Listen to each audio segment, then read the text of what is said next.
যুবকেরা আল্লাহ দরবারে মুসা নবী কেঁদেছিল, আমার আল্লাহ দরবারে ইসমাঈল নবী কেঁদেছিল, আমার আল্লাহ দরবারে ইব্রাহিম নবী কেঁদেছিল, আমার আল্লাহ দরবারে ইউনূস নবী কেঁদেছিল, আমার আল্লাহ দরবারে ইদ্রিস নবী কেঁদেছিল, আমার আল্লাহ পাক শীস আল্লাহ পাকের দরবারে শীস নবী কেঁদেছিল, আমার আল্লাহ দরবারে ইব্রাহিম নবী কেঁদেছিল, আমার আল্লাহ পাকের দরবারে উজাইর নবী কেঁদেছিল, আমার আল্লাহ পাকের দরবারে ইউসুফ নবী কেঁদেছিল।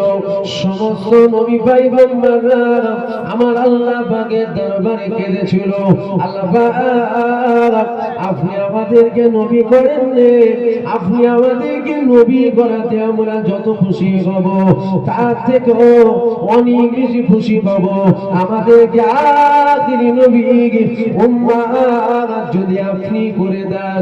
এ যুবকেরা আমার আল্লাহ পাক কাউকে করলেন না, আল্লাহ পাক আপনাকে আমাকে আখিরি নবীর উম্মত করেছে। এটা রহমত নয়? কথা বলছেন যেটা রহমত নয়? দুনিয়ায় আসেন জুবাইর, তার আগে থেকে জুবাইরদের উপরে আল্লাহ রহমত। জন্ম একটু আগে হলেই তো হতো। আমার কথা আপনারা বুঝতে পারছেন কি? জন্মটা একটু আগে হলেই তো হতো। আপনি দুনিয়ায় আসলেন এই সময়ে না এসে আপনি যদি একটু আগে এসেছেন, হয় ঈসা নবীর উম্মত হতেন, নাই মুসা নবীর হতেন, নাই ইসমাঈল নবীর হতেন, নাই ইব্রাহিম নবীর হতেন, মানে কোনো না কোনো একটা অন্য নবীর উম্মত হতেন। তা আল্লাহ পাক আপনাকে আমাকে কখন পাঠালো? যখন আমার নবী পাক এসে বলে দিয়েছেন আনা খাতামুন নবী, আমি হলাম শেষ, আমার পরে আর নবী আসবে না, নবী আসার দরজা আল্লাহ বন্ধ করে দিয়েছে। তারপরে এই কথা বলার পর আল্লাহ পাক আপনাকে আমাকে দুনিয়ায় পাঠিয়েছে। এটা আল্লাহর রহমত নয়? এটা আল্লাহর রহমত নয়? আর কি চান? আর কি চান? এগুলো ভাবতে হয়, এগুলো ভাবতে হয়। একটা বাচ্চা মুসলমানের ঘরে জন্ম হলো, আর একটা বাচ্চা হিন্দুর ঘরে হলো, খ্রিস্টানের ঘরে হলো, জৈনের ঘরে হলো, বৌদ্ধর ঘরে হলো, শিখের ঘরে হলো, পাঞ্জাবির ঘরে হলো, ইহুদির ঘরে হলো, নাসারা।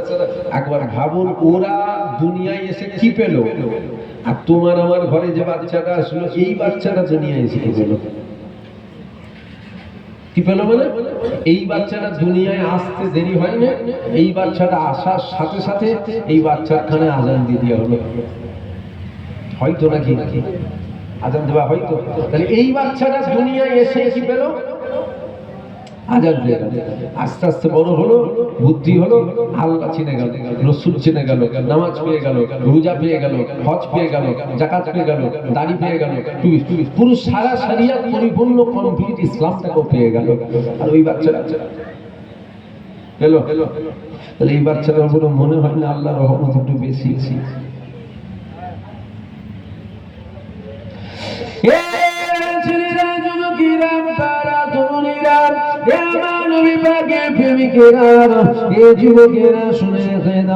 আমার আল্লাহ পাক আপনাকে আমাকে ঈসা নবীর উম্মত করেনি, আমার আল্লাহ পাক আপনাকে আমাকে মুসা নবীর উম্মত করেনি, আমার আল্লাহ পাক আপনাকে আমাকে ইদ্রিস নবীর উম্মত করেনি, আমার আল্লাহ পাক আপনাকে আমাকে ইউনূস নবীর উম্মত করেনি, আমার আল্লাহ পাক আপনাকে আমাকে আদম নবীর উম্মত করেনি। এই যুবকেরা, বারা তরুণেরা, আমার আল্লাহ পাক আপনাকে আমাকে নবীদের নবী, নেতাদের নেতা, পয়গম্বরদের পয়গম্বর, আকায়ে নামদার, তাজদারে মদিনা, দুলহায়ে মদিনা, আমার নবী পাকের উম্মত করে পাঠিয়েছে। যেই নবীর নামের খাতিরে আমার আল্লাহ পাক কিয়ামতের ময়দানে কোটি কোটি কোটি কোটি জাহান্নামীকে আমার আল্লাহ বেহিসাব জান্নাত দিয়ে দেবে।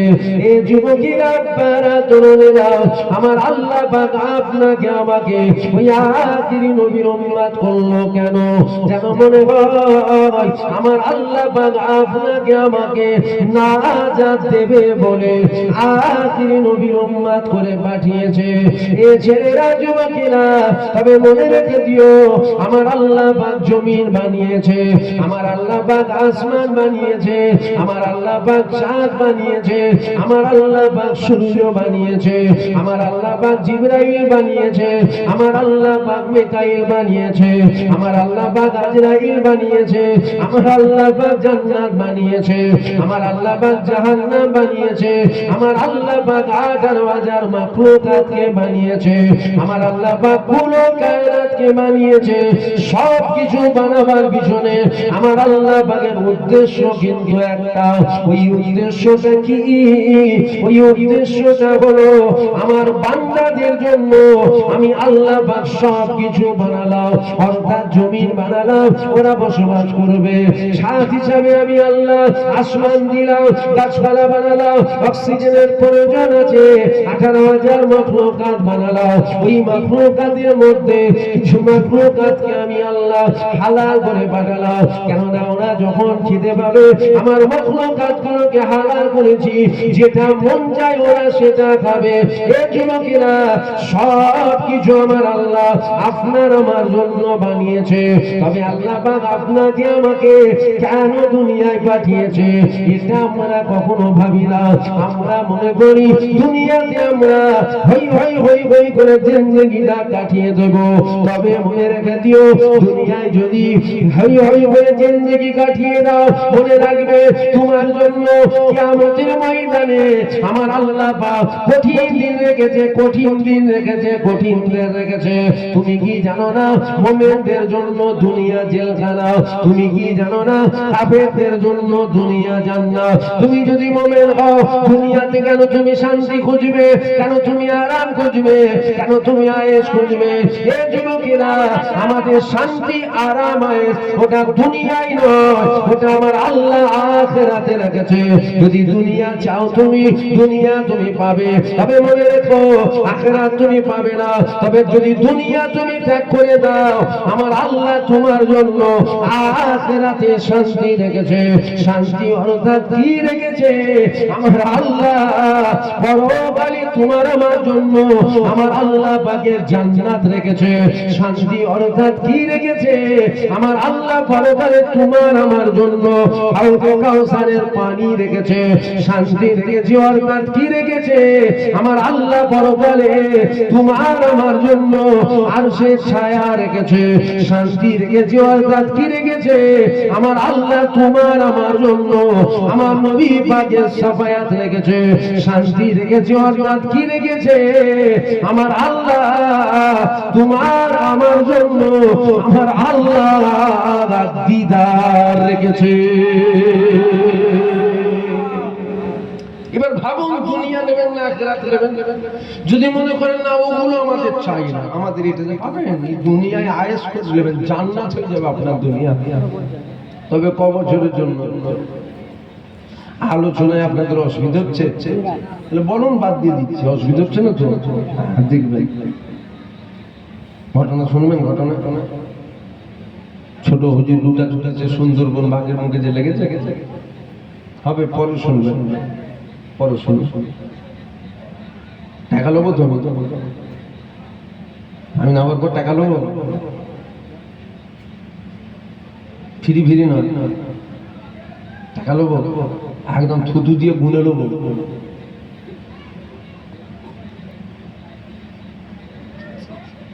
এটা সত্য তো, এটা বলতে লজ্জা কিসে? কথা বলেন, আমি কি ফিরি ফিরে এলাম নাকি? লোকগুলো কথা বলেন, কি আপনারা কি জানেন ফিরি ফিরে? না না, টাকা লোবো? তাহলে আপনি আমাকে দাওয়াত করে আনলেন, সম্মানও করলেন, তকবীর দিয়ে দিয়ে নিয়ে আসলেন, আশা করা যায় খানা খাবার ব্যবস্থা করেছে। আগের বারে করেছিল মনে হয়, এবারও তো করবে নাকি? ওই তো কমিটির ব্যাচ লাগানো ছেলেগুলো, বলবি তো খানা খাবার ব্যবস্থা করেছো তো? হ্যাঁ দেখেন করেছে। আশা করা যায় অনেক রকম আইটেম করেছে। তাহলে দাওয়াতও করলেন, সম্মানও করলেন, ওয়াজও করালেন, টাকাও দিলেন, খানাও খাওয়ালেন। আমার থেকে আপনি যদি কিছু না পেলেন তাহলে লাভ কি হবে? কথা বুঝতে পারছেন? আমার কথা বুঝতে পারছেন না? দাওয়াতও করলেন, সম্মানও করলেন, ওয়াজও করালেন, খানাও খাওয়ালেন, টাকাও দিলেন। আমার থেকে আপনি যদি কিছু না পেলেন তাহলে নিয়ে লাভ কি হবে? কি পেলেন? ওই ছোট হুজুর লুটা ছুড়েছে সুন্দরবন বাঘের মুখে যে লেগেছে, ওটা তো 350 টাকায় শোনা যায়। মানে বুঝতে পারছেন? ওই এক মাসের নেট রিচার্জ কত করে বলবি তো? 350 টাকা তো। হ্যাঁ ঠিকই বলেছি। আমি যদি করি না, আমার লোকেরা করে দেয়। লোকেরা করে দেয় মানে মুরিদ করে দেয় না, আমার টাকা থেকে আমার সাথের লোকেরা করে দেয়।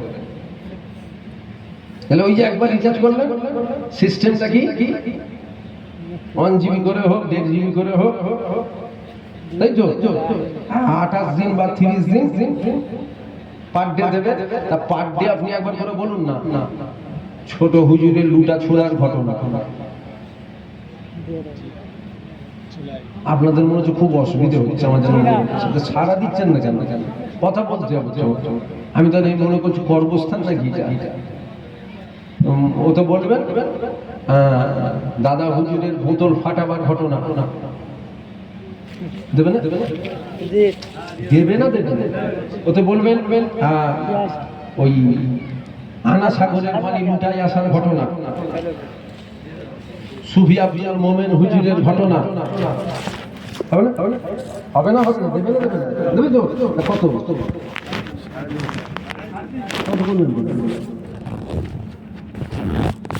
লাভটা তো লাভ লসটা একটু হিসাব করবেন না। এবার যদি বলেন আপনি কি ওলি আল্লাহ তো বিরোধী নাকি? নাউযুবিল্লাহ, হাওলা ওয়ালা কুওয়াতা ইল্লা বিল্লাহ। আল্লাহ মাফ করেন।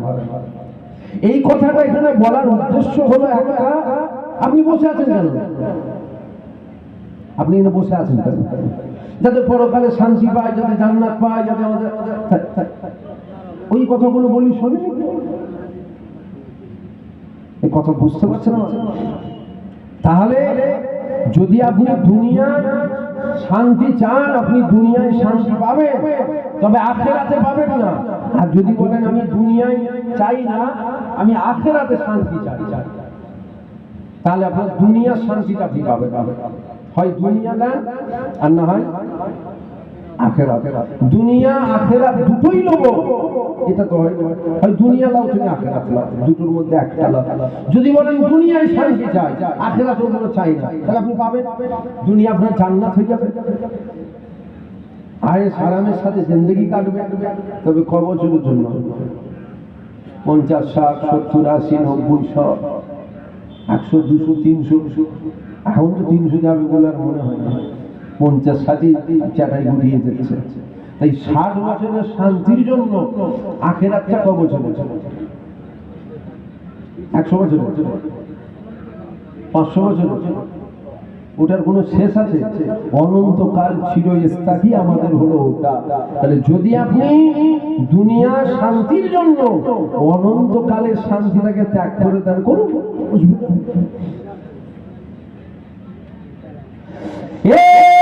ছেলেরা, যুবকেরা, পাড়া তরুণেরা, আমার আল্লাহ পাক আপনাকে আমাকে দুনিয়া জমিনে পাঠিয়েছে কেন? আমার আল্লাহ পাক আপনাকে আমাকে দুনিয়া জমিনে কেন পাঠিয়েছে? এটা আপনাকে আমাকে জানতে হবে। আমার আল্লাহ পাক কেন পাঠিয়েছে দেখো। একবার ধরো শরীফ আল্লাহুম্মা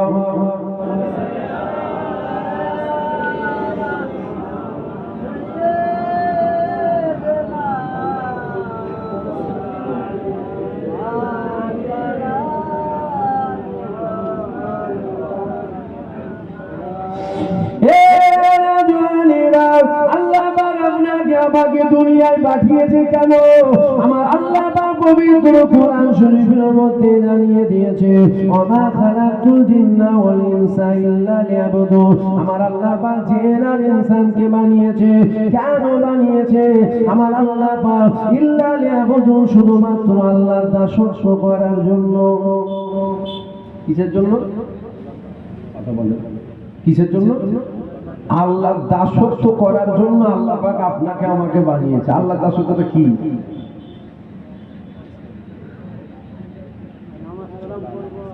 বলবেন তো, এগুলো বলতে হবে। নামাজ পড়তে হবে, এটা আল্লাহর দাসত্ব। আর কি করতে হবে? রোজা রাখতে হবে, হজ করতে হবে, যাকাত দিতে হবে, দাড়ি রাখতে হবে, টুপি পরতে হবে, ইত্যাদি ভরপুর আছে। একই কথাই সংক্ষেপে বলে দিই, নবী যেগুলোকে আদেশ করেছে ওগুলোকে মানতে হবে, নবী যেগুলোকে নিষেধ করেছে ওগুলোকে ছেড়ে দিতে হবে। তাহলে আল্লাহর দাসত্বটা করা হবে। আমরা করি? আমরা করি?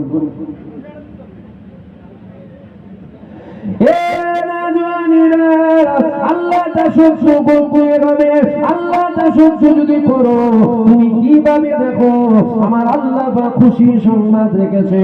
এ ছেলেরা যুবকেরা মানুষ যখন মারা যাবে অবশ্যই মানুষ মারা যাবে, কারণ আল্লাহ বা পবিত্র কোরআন শরীফের মধ্যে জানিয়েছে কুল্লু নাফসিন যায়িকাতুল মউত, প্রত্যেকটা নাফসকে আমার আল্লাহ মৃত্যুর স্বাদ অবশ্যই চাখাবে।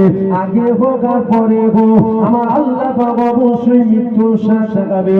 তুমি পীর সাহেব হও, তুমি পীর দাদা হও, তুমি বক্তা হও, তুমি মুনি সাহেব হও, তুমি যেই হও না কেন আমার আল্লাহ পাক অবশ্যই একদিন না একদিন তোমাকে মৃত্যুর স্বাদ চাখাবে, মৃত্যুর স্বাদ চাখাবে। নবীরা শিখেছে, নবীরা তারা কত বলে নবীরা যদি চাকে আপনি আমি চাকবো না? নবী রাসূলদেরকে আল্লাহ মৃত্যুর স্বাদ শিখিয়েছে, আপনি আমি চাকবো না?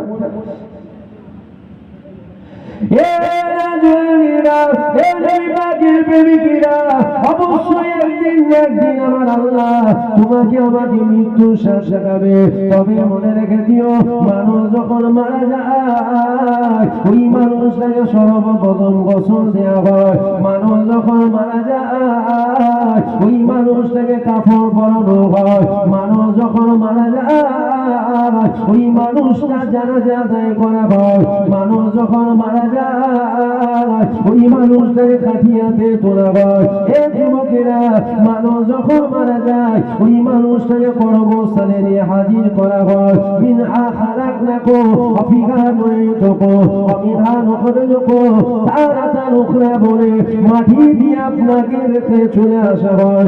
তোমার কবরে তোমার বাপ যাবে না, তোমার কবরে তোমার মা যাবে না, তোমার কবরে তোমার ভাই যাবে না, তোমার কবরে তোমার বোন যাবে না, তোমার কবরে তোমার আত্মীয় যাবে না, তোমার কবরে কেউ যাবে না, কেউ যাবে না। তোমাকে আমাকে তোমার আমার কবরে বুঝিয়ে নিতে হবে। এ ছেলেরা যুবকেরা তোমাকে দাফন দিয়ে দিবার পর তোমার আমার কবরের মধ্যে দুই জোড়া ফেরেশতা হাজির হয়ে যাবে। মনকার নেকি চলে আসবে, এমন সময় দেখা যাবে ওই ফেরেশতারা তোমার আমার কবরে মাথা দিয়ে আসছে। হঠাৎ করে দেখা যাবে মাথা থেকে একটা অপূর্ব সুন্দর যুবক দাঁড়িয়ে গেছে। ওই যুবকটা বলতে লেগেছে এদিক দিয়ে যাওয়া যাবে না, এদিক দিয়ে যাওয়া যাবে না, এদিক দিয়ে যেতে দেব না। কেননা দুনিয়া জমিনে কি ঠান্ডা, কি গরম, কি বর্ষা আমার স্বাদ কখনো ছাড়ে রে। আজ কবরে জেনে গিয়ে এর স্বাদ আমি কখনো ছাড়বো না। তখন ফেরেশতারা তোমার আমার কবরে ডান দিয়ে আসবে, ডান দিকেও দেখা যাবে একটা অপূর্ব সুন্দর যুবক দাঁড়িয়ে গেছে। ওই যুবকটা দাঁড়িয়ে গিয়ে ওই ফেরেশতাদেরকে আটকে দিয়েছে। ওই ফেরেশতারা বাঁ দিক দিয়ে আসবে, বাঁ দিকেও একটা যুবক দাঁড়িয়ে যাবে, পায়ের দিকে দিয়ে আসবে, পায়ের দিকেও একটা যুবক দাঁড়িয়ে যাবে। এ ছেলেরা তাহলে খবর তো একটা থাকার খবর ওই কবরের মধ্যে এই চারজন যুবক কারা কারা কারা। এই চারজনের মধ্যে প্রথম নম্বর যেটা আপনার আমার মাথার গোড়ায় দাঁড়িয়ে যাবে ওটা অন্য কিছু নয়, ওটা হলো আপনার আমার জীবনে নামাজগুলো দাঁড়িয়ে যাবে। ডান দিকে রোজা দাঁড়িয়ে যাবে, বাঁ দিকে হজ যাকাত দাঁড়িয়ে যাবে, পায়ের দিকে তাসবিহ তেলাওয়াত দাঁড়িয়ে যাবে। এক কথায় যদি বলা হয় আপনার আমার কবরে আপনার আমার জীবনে নেক আমল ইবাদতগুলো সাথী হয়ে যাবে। কি দাঁড়াবে বলুন? নামাজ, রোজা, হজ, যাকাত, দাড়ি, যে আমলগুলো আপনি দুনিয়ায় করেছেন ওই আমলগুলো আমাদের কবরের জিন্দেগির সাথী হবে। এইবার আমি আপনাদের কাছে জানতে চাই, আমরা দাদা হুজুরের মুরিদ তো আর মুরিদ হবে দাদা হুজুরের মুরিদ, দাদা হুজুর যাবে তো কবরে? কয়জন মাথা নাড়ছে বলে যাবে? দাদা হুজুর যাবে তো? তোমার দাদা হুজুর ছুটিয়ে ফেলবে, ফেরেশতা রড গরম করছে। ছোট হুজুরের মুরিদ ছোট হুজুর চলে যাবে, দাদা হুজুর ছোট হুজুর সব ছুটিয়ে ফেলবে। তোমার কাজ যদি করো রেহাই পাবে, কাজ যদি না করো কোন হুজুরের দোহাই চলবে না। এই কথা থেকে আপনাদের মনে হয় নাকি দাদা হুজুরের সেলসেলার বাইরে মনে হচ্ছে না? মনে হচ্ছে হ্যাঁ আমি সেলসেলার বাইরে। জান দেখেন কি হয়েছে? মায়ের থেকে মাসির দরদ বেশি, আমার থেকে আপনার দরদ বেশি। দাদা হুজুরের যেমন আপনি মুরিদ, আমিও তো দাদা হুজুরের মুরিদ। আপনার যেমন পীর হয় জামানার মুজাদ্দেদ আবু বকর সিদ্দিকী, আমারও তো পীর হয় দাদা হুজুর। আমার পীর হয় না? তা আমার থেকে আপনার দরদ বেশি হতে পারে না। যদি বলেন কেন, আমার তো খুনের সম্পর্ক আছে। আপনার খুনের সম্পর্ক আছে? আমার দাদু জান হয় সম্পর্কে, আমার থেকে আপনার দরদ বেশি। তা আমার দরদ বেশি, ইসলাম কি ঘুরিয়ে বলবো নাকি? বাবা চিন্তা করি যদি কবরে তোদের পীর চলে যাবে, আমার দাদু চলে যাবে, বাচ্চাটা বলবো? দাদা হুজুর কাজ করেছে, আল্লাহ পাক ওনার কবরকে নূরানিতে নূর করে রেখেছে। জোরে বলুন সুবহানাল্লাহ। জোরে বলবেন না সুবহানাল্লাহ? পাঁচ হুজুর কাজ করেছে, আল্লাহ গোলাপ ফুলের বিছানা করে রেখেছে। সুফি আব্দুল মোমেন হুজুর, সুফি ফাতে আলী ওয়াইসি হুজুর, জুনায়েদ বাগদাদি হুজুর, কুতুবউদ্দিন কাকি হুজুর, আল্লামা রুহুল আমিন হুজুর, মুস্তাফা মাদানী হুজুর, একই কথা। যারা যারা কাজ করেছে আল্লাহ পাক কবরগুলোকে জান্নাতের টুকরা করে রেখেছে। জোরে বলুন সুবহানাল্লাহ। তুমি কাজ করো, তোমারটাও গোলাপ ফুলের বিছানা হবে। কাজ করবে না বলে দাদা হুজুর মুরিদ, দাদা হুজুর যাবে, দাদা হুজুর ছুটিয়ে ফেলবে। ফেরেশতা, দুটো ফেরেশতা মোতায়েন করা আছে, একটা কানার একটা কালা, জানেন তো? ওটা দুটো, একটা কানা আর একটা কালা। কানা কি করতে পারে? কি করতে? শুনতে পাই। কানা কানা ও কি করতে পারে? ও দেখতে পায়। আর কালা শুনতে পায়। এখন মার কেমন গতিতে চলে বুঝতে পেরেছেন? কুকুর পাগল কুকুর যদি গ্রামে একে কামড়ায় তাকে কামড়ায়, ওকে কি করেন? ধরে ট্রিটমেন্ট করতে নিয়ে যান না, পড়ান করে ঝেড়ে দেন, ওখানেই রয়ে যাবে। ওখানেই রয়ে যাবে, ও ধরে আর টাইম আছে নাকি? এখন পাগল কুকুরকে যখন মানুষ ঘিরে মারে, দেখবেন ও চিল্লানো দেখে একটু মায়া আসে, কিন্তু এইভাবে মারা একটু মারা ঠিকই মারা তো হয়, তবে গতিটা একটু কমে যায়। মারা বন্ধ করে না, মারতে থাকে, কিন্তু গতিটা একটু কমে যায়। ফেরেশতা তো শুনতেই পেচ্ছে না। ফেরেশতা যদি শুনতে পেত যে ছেড়ে দে বাপ, আমি এবারের মতন ভুল করে ফেলেছি, জীবনে আর এরকম ভুল করবো না। ও চিল্লানো যদি ফারিস্তা শুনতো, তা না একটু মায়া হতো, শুনতেই পাই না। বলছে আপনি মারছি চিল্লাচ্ছেন না, আরো গতি বাড়া। বুঝতে পারছেন? আর একজন দেখতে পাই না,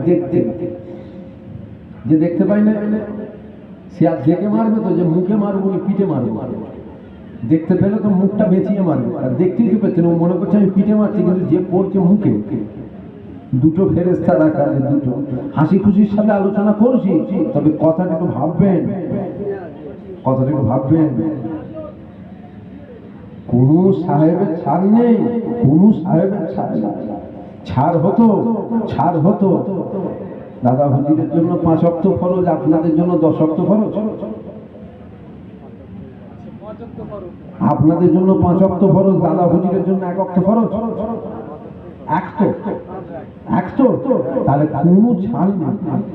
আপনার জন্য আল্লাহর হুকুম আইন যেটা, আমার জন্য আলাদা নাকি?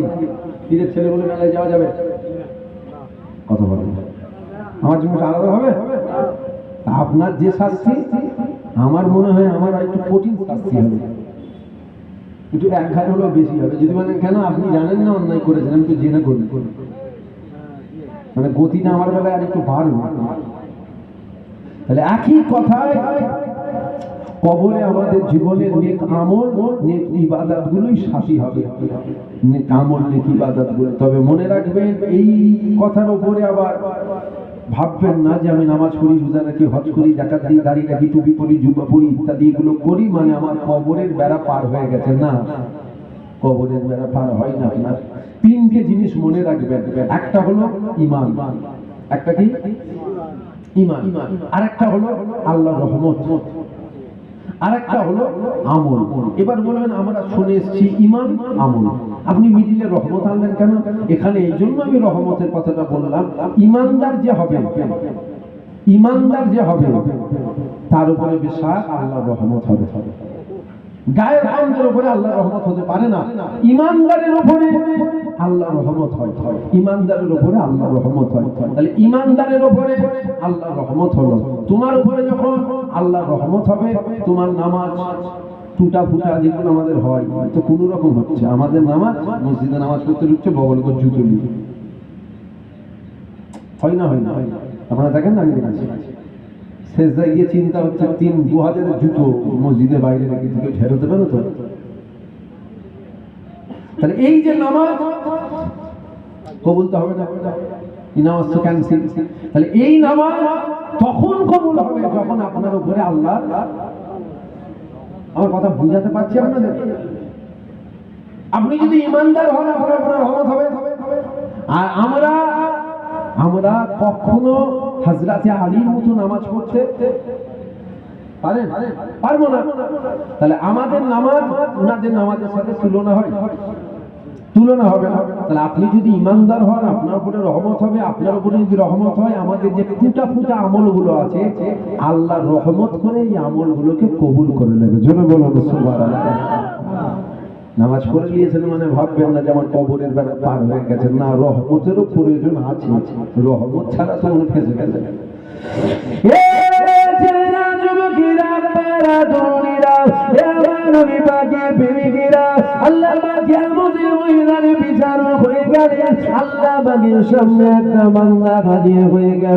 আমার আল্লাহ পাক ওই বান্দাকে বলেছিল, হে আমার বান্দা তুমি কি আমল করেছো আমাকে দেখাও। ওই সময় বান্দা আমার আল্লাহকে দেখাতে লেগে গেল, ওই বান্দার আমল আল্লাহ দেখতে লেগে গেল। কোন আমল নাই, কোন ইবাদত নাই, কোন ভালো কাজ নাই, কোন নেক কাজ নাই। আমার আল্লাহ পাক আমলে দাড়ি পাল্লায় আমল চাপিয়ে দেয়া হলো, গুনাহ দাড়ি পাল্লায় গুনাহগুলোকে চাপিয়ে দেয়া হলো। এমন সময় দেখা গেল আমলে দাড়ি পাল্লা হালকা হয়ে গেছে, গুনাহ দাড়ি পাল্লা ভারী হয়ে গেছে। আমার আল্লাহ পাক ওই বান্দাকে আযাবে জাহান্নামী বলে ফয়সালা ঘোষণা করে দিল। আমার আল্লাহ পাক ওই বান্দাকে জাহান্নামে যাওয়ার আদেশ করে দিল। এ ছেলেরা যুবকেরা আমার আল্লাহ যে হুকুম করে দিল, হে বান্দা যাও জাহান্নামে চলে যাও, ওই বান্দা মাথা হাত করে নিয়ে জাহান্নামের দিকে ছুটতে লেগে গেল। এমন সময় ছুটতে ছুটতে হঠাৎ করে দাঁড়িয়ে গেল। হঠাৎ করে দাঁড়িয়ে গিয়ে আমার আল্লাহ পাকের আরশের দিকে তাকাতে লেগে গেল। এ ছেলেরা যুবকেরা আমার বান্দা জাহান্নামের দিকে ছুটে যায়, আবার দাঁড়িয়ে যায়, আবার দাঁড়িয়ে গিয়ে আল্লাহ পাকের আরশের দিকে তাকায়, আবার জাহান্নামের দিকে ছুটে যায়, আবার দাঁড়িয়ে যায়, দাঁড়িয়ে গিয়ে আমার আল্লাহ পাকের আরশের দিকে তাকায়। আমার আল্লাহ পাক আওয়াজ দিয়েছিল, আমার বান্দা তোমার অন্তরে কি জাহান্নামের ভয় নাই? তোমার অন্তরে কি জাহান্নামের খৌফ নাই? তোমার অন্তরে কি জাহান্নামের ডর নাই? তুমি জাহান্নামের দিকে ছুটে যাও কেন? ওই সময় বান্দা বলেছিল, ও রব্বি আল্লাহ আমার অন্তরে বড় জাহান্নামের ভয় রয়েছে, আমার অন্তরে বড় জাহান্নামের খৌফ রয়েছে, আমার অন্তরে বড় জাহান্নামের ডর রয়েছে। আমার আল্লাহ পাক বলে তাহলে জাহান্নামের দিকে ছোট কেন? ওই সময় বান্দা আল্লাহকে বলেছিল, ও রব্বি আল্লাহ দুনিয়া জমিনে আপনার হুকুমকে আমি মানিনি, দুনিয়া জমিনে আপনার হুকুমকে আমি অমান্য করেছিলাম, তাই আজকের দিনে এই ফয়সালা আমার জন্য হলো, যাও জাহান্নামে চলে যাও। তাই আজকে আপনি হুকুম করেছে, জাহান্নামে যাওয়ার আদেশ করেছে, আর কিছুই তো নাই, ফয়সালা হয়ে গেছে, আমি জাহান্নামী হয়ে গেছি। সব যখন শেষ হয়ে গেছে, আজ কমসে কম আপনার হুকুমকে আমি তো মেনে নিই, আপনার হুকুম মানার জন্য আমি জাহান্নামের দিকে ছুটতে লেগে গেলাম। আমার আল্লাহ বান্দাকে বলে, এ বান্দা তোমার অন্তরে কি জাহান্নামের ভয় লাগে না? তোমার অন্তরে কি জাহান্নামের খৌফ লাগে না? তোমার অন্তরে কি জাহান্নামের ডর লাগে না? ওই বান্দা বলেছিল, ও রব্বি আল্লাহ আমার অন্তরে বড় বড় জাহান্নামের ভয় রয়েছে, তাহলে ছোট কেন? বান্দা বলেছিল, ও রব্বি আল্লাহ, আপনার হুকুম মানার জন্য ছুটি, একবার করে দাঁড়িয়ে যাও, একবার করে দাঁড়িয়ে গিয়ে আমার আরশে দিয়ে দেখো কেন?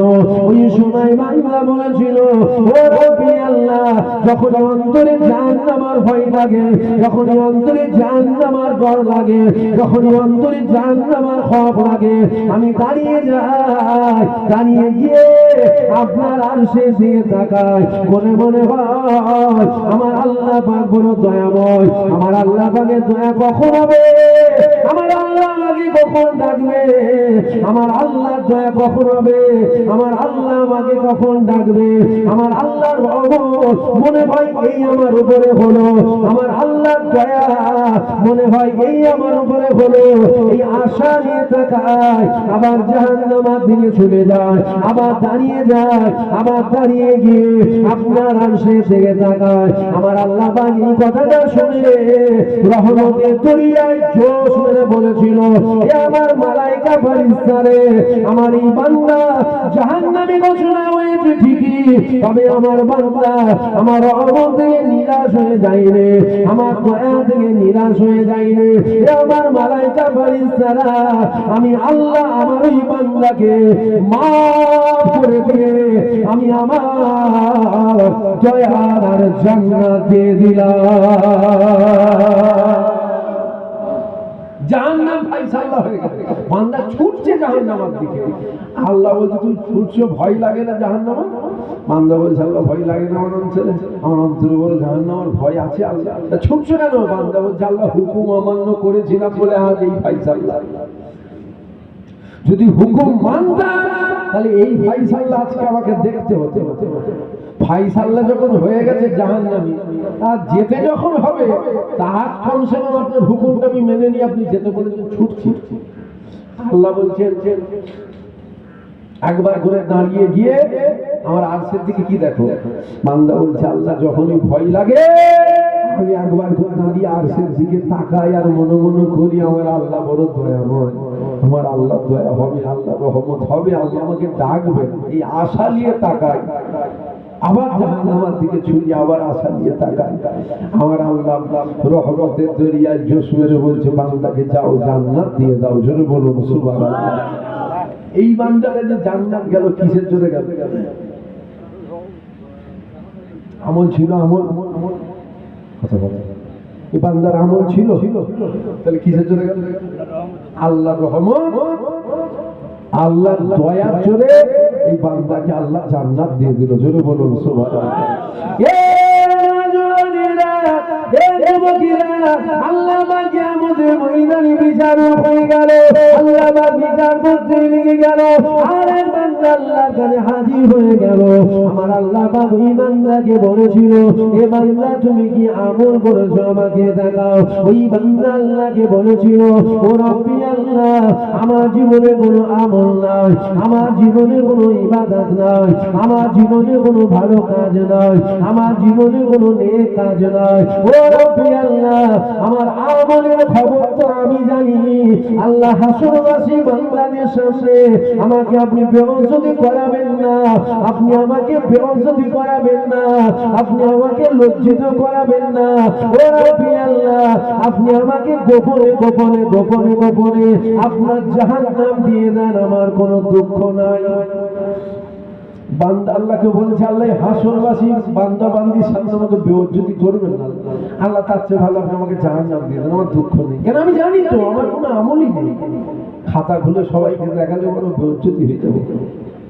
বান্দা কেন বলছে আল্লাহকে গোপনে গোপনে জাহান্নাম যাওয়ার কথা? বান্দা জানে না জাহান্নামের কষ্ট? বান্দা জানে না? বান্দা এই জন্য বলে, আমরা আমাদের প্রত্যেকের জীবনে গুনাহ আছে না? বলুন বলুন। এখানে বসে তো আমি ওয়াজ করছি, ভালো ভালো কথা বলছি, আমার গুনাহ আপনারা জানেন? কেউ 20 বছরে কি করেছি আপনারা জানেন? পৃথিবী কেউ জানে, আমি জানি, আল্লাহ জানে। আমার কথাটা ভালো করে বুঝবেন। আপনারা বসে ওয়াজ শুনছেন, আমি আল্লাহ রাসূলের কথা বলছি, ভালো ভালো কথা বলছি, আপনারা শুনছেন। আমার 22 বছরের গুনাহ আপনারা জানেন? চিনতেন না? জানবেন।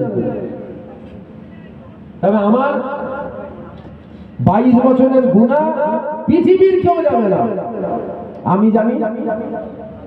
যদি বলেন রাত 12টায় দরজালে গিয়ে কি করেছি পৃথিবীর কেউ জানে না, আমি জানি, আল্লাহ জানে। এটা যেমন আমার, এটাকে আপনার নয়। আপনার 22 বছর, 25 বছর, 28 বছর, 30 বছর, 35 বছর, 40 বছরের গুনাহ পৃথিবীর কেউ জানে না। কে জানে? গোপনে রেখেছেন কে? যদি বলেন এখন এই গুনাহটা যদি আল্লাহ এক্ষুনি দেখিয়ে দেয়, আপনার গুনাহ যদি আল্লাহ এক্ষুনি দেখিয়ে দেয়, আপনার বসে অসুস্থ দেবো? সবাই মিলে ধরে বের করে দেবো, দূর কর, দূর কর, দূর কর, গিরাম থেকে বের করে দেখে কি বোঝাচ্ছি না, আমরা গিরাম ছাড়া করে দেবো। তোর মতন গুনাহগার আমাদের গিরামে? আমার গুনাহ যদি আল্লাহ আপনাদেরকে দেখিয়ে দেয়, মনে হয় অসম্মান। জুতো খুঁজবেন, জুতোগুলো দেখবি না, ছোট হুজুরকে ছোট, দূর কর, দূর কর, ওয়াজ করতে এসছে। আমাদের উভয়ে ভালো করে কথাটা বলছেন, আমাদের উভয়ে গুনাহ আছে, আমরা উভয়ে গুনাহগার। এখন কে কি গুনাহ করেছে পৃথিবীর কেউ জানে না, জানে কে? আল্লাহ। গোপনে রেখেছেন কে? আল্লাহ। আল্লাহ পাক যদি দেখিয়ে দেয় তাহলে আর মুখ দেখানো যাবে? আমি আমার ভাইকে আর মুখ দেখাতে পারবো? আমি আমার মাকে আর মুখ দেখাতে পারবো? আপনি কিন্তু এটা আপনার ক্ষেত্রেও ভাববেন, এটা আপনি আপনার নিজের ক্ষেত্রেও ভাবুন। আপনার গুনাহ যদি আল্লাহ দুনিয়ার মানুষকে দেখিয়ে দেয়, আপনি আপনার বোনকে আর মুখ দেখাতে পারবেন? আপনার বাচ্চাটাকে মুখ দেখাতে পারবেন? তাহলে উপায় যেন মনে হয় উপায় আছে। কি উপায় জানেন? জঙ্গলে চলে যেতে হবে, জঙ্গলে, গভীর জঙ্গলে গিয়ে লুকিয়ে পড়তে হবে। বাপও দেখতে পাবে না, মাও দেখতে পাবে না, ভাইও দেখতে পাবে না, বোনও দেখতে পাবে না, পাড়া প্রতিবেশী দেখতে পাবে না, মানুষ কেউ দেখতেই পাবে না, জঙ্গলে যে লুকিয়ে পড়বো। এই একটা উপায়। এটা যদি না হয় আর একটা আছে, সেটা হলো ওই বিষ খেয়ে দিতে হবে, গলায় দড়ি দিয়ে জানটা দিয়ে দিতে হবে। কেন? জান থাকলেই তো বেরোতে হবে। আগে বেরোবো, মানুষ বলে কি করেছিস রে, কি করেছিস, বাজারে বেরোবো, কি করেছিস, মুখটা নিয়ে দেখাবো কাকে? মুখটা দেখাবো কাকে? দেখাবার তো রাস্তা নেই। তাহলে জান চলে গেল, কবর হয়ে গেল, পরকাল তো যা হলো হলো, তো আমি মারা গেলাম, কবর হয়ে গেল। এবার তুই যে বল না কবরে যে হুজুর তুমি কি করেছিলে, যা যত খুশি বল, দেখতেও পাবনি, আমার লজ্জাও লাগবে। তাহলে জানো মনে হয় রাস্তা আছে। আমার এই কথাটা এখানে বলার উদ্দেশ্য হলো এটা, কিয়ামতের ময়দানে আল্লাহ পাক হাসরবাসী বান্দা বান্দীদের সামনে যদি জুবাইদের খাতাটা খুলে দেয়, হাসরবাসী বান্দা বান্দীদের সামনে আমার আল্লাহ যদি আমার গুনার খাতাটাকে খুলে দেয়, জঙ্গল আছে তো মুখ লুকোবো, কত বড় জঙ্গল আছে, মুখ লুকোবো। বিষ খেয়ে মরার লাইন আছে, তাহলে ওখানে মুখটা লুকোবেন কোথায়? দুনিয়ায় তো মুখ লুকোবার একটা রাস্তা আছে, ওখানে আপনি কোথা মুখ লুকোবেন? তাই বান্দা বলছে, আল্লাহ আপনি আমাকে বেউজ্জতি করবেন না, আল্লাহ বড় বেউজ্জতি হয়ে যাবো। আমি জানি আমার গুনার খবর, আমি জানি আমি কি গুনাহ করেছি, আমার কোনো আমল মনে। আপনি খাতা খোলেন না, আপনি আমাকে গোপনে গোপনে আপনি জাহান্নাম দিয়ে দেন, আমার কোনো দুঃখ নেই।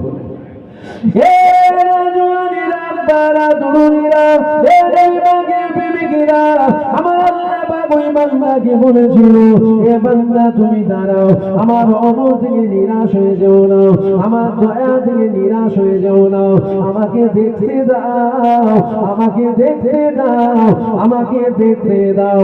আমার আল্লাহ বাক দেখতে লেগে গেল, গুনাহ গুনাহ গুনাহ গুনাহ গুনাহ, ভালো কাজ কিছুই নাই, ইবাদত কিছুই নাই, নেক কাজ কিছুই নাই, আমল কিছুই নাই। এ যুবকেরা, বারা, তরুণীরা, আবার বান্দা আমার আল্লাহকে বলেছিল, ও রব্বি আল্লাহ, আপনি আমাকে গোপনে গোপনে গোপনে গোপনে গোপনে গোপনে আমাকে জান্নাত দিয়ে দেন, এতে আমার কোনো দুঃখ নাই, এতে আমার কোনো কষ্ট নাই।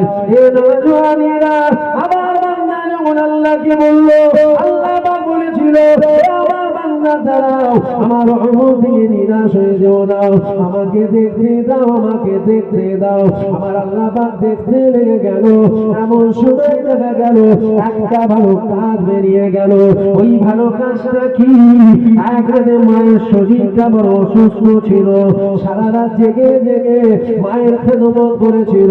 আমার আল্লাহ পাক মালাইকা ফারিস্তাদের আওয়াজ দিয়েছিল, এ আমার মালাইকা ফারিস্তারা, এই তো একটা ভালো কাজ বেরিয়ে গেছে। আমার এই বান্দা এক হাতে মায়ের খেদমত করেছিল, এটাকে আমলে দাড়ি পাল্লায় চাপিয়ে দাও, ওটাকে আমলে দাড়ি পাল্লায় চাপিয়ে দেওয়া হলো। আমার আল্লাহ পাক আওয়াজ দিয়েছিল, এ আমার মালাইকা ফারিস্তারা, আমার এই বান্দা জিন্দেগি গুনাহ দাড়ি পাল্লায় চাপিয়ে দাও, গুনাহ দাড়ি পাল্লায় চাপিয়ে দেওয়া হলো। এমন সময় দেখা গেল আমলে দাড়ি পাল্লা ভারী হয়ে গেল। আমার আল্লাহ পাক এই বান্দাকে বলেছিল, এ বান্দা তুমি জাহান্নামে যাবে বলছিলে না, তোমার আমলে দাড়ি পাল্লা ভারী হয়ে গেছে, এবার তুমি বলো কোথায় যাবে? ওই বান্দা আল্লাহকে বলেছিল, ও রব্বি আল্লাহ, আমলে দাড়ি পাল্লা ভারী হয়ে গেলে বান্দা আপনার জান্নাত চলে যায়, গুনাহ দাড়ি পাল্লা ভারী হয়ে গেলে বান্দা আপনার জাহান্নাম চলে যায়। ও রব্বি আল্লাহ পাক, আমার আমলে দাড়ি পাল্লা ভারী হয়ে গেছে ঠিকই, তবে আমার আমলের জোরে নয়, এটা আপনার রহমত, আপনার দয়ার জোরে ভারী হয়েছে। কেননা জিন্দেগি গুনাহ দাড়ি পাল্লায়, এক রাতের মায়ের খেদমত আমলে দাড়ি পাল্লায় ভারী হবার কথা, গুনাহ দাড়ি পাল্লা এখানে ভারী হয়ে গেছে, নেকি দাড়ি পাল্লা আল্লাহ পাক এটা আমার আমলের জোরে নয়, এটা আপনার দয়া, আপনার রহমতের জোরে ভারী হয়ে গেছে। আল্লাহ পাক আপনি যখন দয়া করে ভারী করে দিয়েছে, আপনি দয়া করে আমাকে যদি জান্নাত দেন, আমি আপনার জান্নাতটা পেয়ে যাব। আমার আল্লাহ পাক আওয়াজ দিয়েছিল, এ আমার মালাইকা ফারিস্তারা, আমার এই বান্দাকে জাহান্নামে নিয়ে যেও না, আমি আল্লাহ ঘোষণা দিলাম, আমার এই বান্দাকে আমি আল্লাহ দয়ার জান্নাত দিয়ে দিলাম। কোনো আমল নেই, কোনো আমল নেই, একটা এক রাতের মায়ের খেদমত আমলে দাড়ি পাল্লায়, আল্লাহ বলছে আমলে দাড়ি পাল্লা ভারী হয়ে গেছে, বান্দা বলছে আল্লাহ ওটা আমার আমলের জোরে নয়, ওটা আপনার রহমতের জোরে। কেন? জিন্দেগির গুনাহ দাড়ি পাল্লা এক রাতের মায়ের খেদমতের জন্য ভারী হয় না, না, এটা আপনার দয়াতে ভারী হয়েছে। আপনি যদি দয়া করে জান্নাত পাবো, আল্লাহ বলছে বান্দাকে জান্নাত দিয়ে দাও। জোরে বলুন সুবহানাল্লাহ। আমরাও যাবো তো জান্নাত, আমরা যাবো তো, বলুন তো ইনশাআল্লাহ। জান্নাত যেতে চান না? আরে গুনাহ হয়েছে, ঠিক আছে, গুনাহ হয়েছে, হবে গুনাহ, আল্লাহ তো দয়াময়, আল্লাহ দেবেন, আল্লাহ তোর মতন বখিল নয়, আমার আল্লাহ দেবেন, আল্লাহ দেবেন জান্নাত ইনশাআল্লাহ। জোরে বলেন ইনশাআল্লাহ। আমলের জোরে না, রহমতের জোরে। আমল দেখে ফেলবেন না, আল্লাহ আপনি দয়া করে আমাকে জান্নাত দেন, আপনি দয়া করে যদি দেন পাবো, দয়া যদি না করেন জাহান্নাম। আর তিনি দয়া করবেন না তো কে দয়া করবে? অন্যান্য ধর্মের তো 6টা 8টা 10টা করে আছে, তাদের তো 10টা 12টা 15টা 20টা করে আছে, আমাদের তো নেই। আল্লাহ যদি ফিরিয়ে দেয়, আর একজনের কাছে গিয়ে বলবো উনি ফিরিয়ে দিয়েছে তুমি লাও না, একমাত্র আল্লাহ যদি ফিরিয়ে দেয় সব জাহান্নাম, আল্লাহ যদি মাফ করে দেয় সব জান্নাত। জোরে বলুন সুবহানাল্লাহ। আর আমরা গুনাহ করেছি ঠিকই, আল্লাহর রহমত থেকে নিরাশ হয়ে যাইনি। আল্লাহর রহমত, আল্লাহর দয়া হবে, যেমন দুনিয়াতে একসাথে আছি আল্লাহর জান্নাতেও একসাথে থাকবো। বলেন ইনশাআল্লাহ। জোরে বলেন ইনশাআল্লাহ। সকলে আমার সাথে সাথে পড়েন, হাসবি রাব্বি জাল্লাল্লাহ মা ফি কলবি গায়রুল্লাহ মুহাম্মদ লা ইলাহা ইল্লাল্লাহ। জোরে জোরে হাসবি রাব্বি জাল্লাল্লাহ মা ফি কলবি সাল্লাল্লাহু इलाहा इल्लल्लाह। तेरे सदके मैं आका सारे जगह को दीन मिला, बेदीनों ने कलमा पढ़ा ला इलाहा इल्लल्लाह। हस्बी रब्बी जल्लल्लाह मा फी कल्बी नूर मुहम्मद ला इलाहा इल्लल्लाह।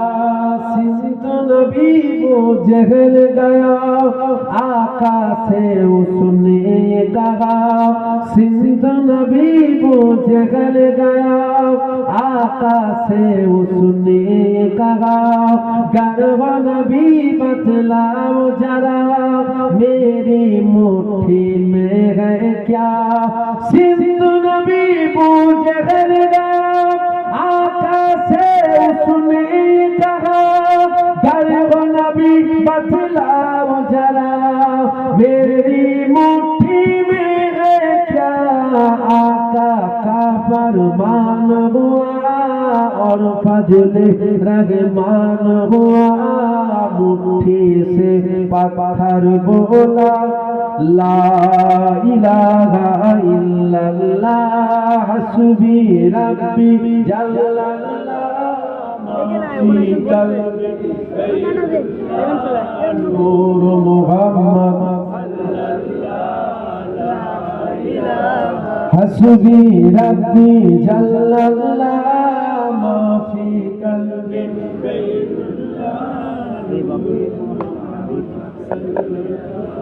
ला इलाहा इल्लल्लाह अपनी बहन से बोले उमर ये तो बता क्या करती थी अपनी बहन से बोले उमर ये तो बता क्या करती थी मेरे आने से पहले छुप के क्या पढ़ती थी अपनी बहन से बोले उमर ये तो बता क्या करती थी मेरे आने से पहले छुप के क्या पढ़ती थी बहन ने जब कुरान पढ़ा सुन के कलाम पाक खुदा दिलिए उमर का बोल उठा ला इलाहा इल्लल्लाह हस्बी रब्बी माफी कल्बी नूर मुहम्मद ला इलाहा इल्लल्लाह जो बिलाल हबशी है सरवर देखा प्यारा है वो जो बिलाल हबशी है सरवर देखा प्यारा है दुनिया के